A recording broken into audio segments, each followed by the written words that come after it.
The gentleman from Massachusetts, Mr. Auchincloss, who is also the vice chair of the full committee, is now recognized for 5 minutes.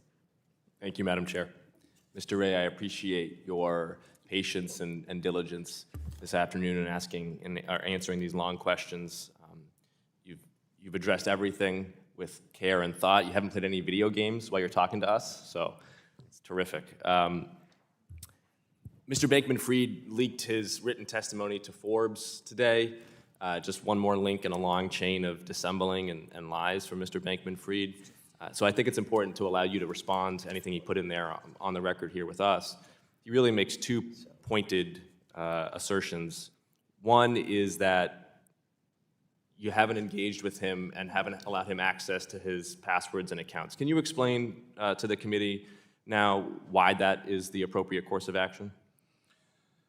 Well, for a couple of reasons. I mean, first of all, we wanted an independent, examination.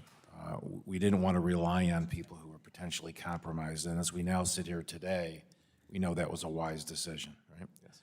Second of all, what he was asking for fundamentally was to allow access to a system that we know just hours after the bankruptcy filing, he had dissipated assets from the estate. I think those two are sufficiently good reasons. I'll reclaim.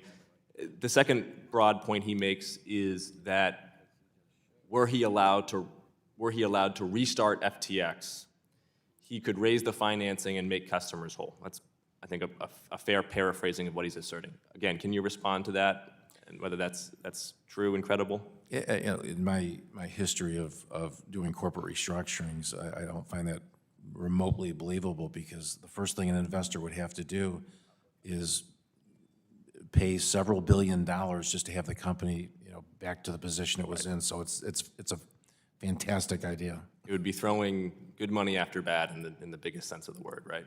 Correct. Good, thank you. I just wanted to give you that opportunity. And I also want to associate myself with the very thoughtful line of questioning from both Ms. Ocasio-Cortez and Mr. Timmons, actually, from both sides of the aisle on the timeline here, and I'll just reiterate the timeline quickly.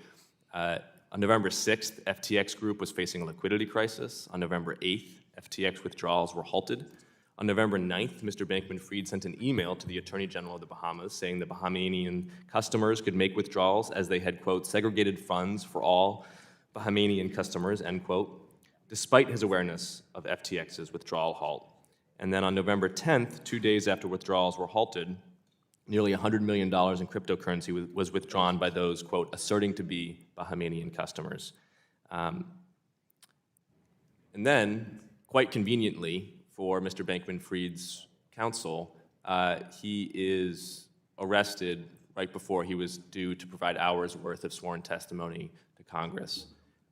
Mr. Ray, do we have your commitment that as you continue to unravel this ball of yarn and pull on these relative threads here, that if you find any evidence of improper collusion between Mr. Bankman-Fried and any authorities in the Bahamas or elsewhere, that you will make that known to us? Absolutely. Thank you. And I want to close really with comments directly to the broader industry here. And I've long said that I'm neither a crypto bull nor a bear. My job as a policymaker is not to deliver new products or technology, but rather to advance laws and regulations that protect consumers, that preserve market integrity, and advance the US dollar as the world's reserve currency. And I maintain this market and tech agnostic position. I think it's the appropriate one. We need strong and clear regulations here from Washington. But I do want to say that my patience with the crypto bulls is wearing thin. It's been 14 years, and the American public has heard lots of promises, but it has seen lots of Ponzi schemes. For crypto, it's time to put up or shut up.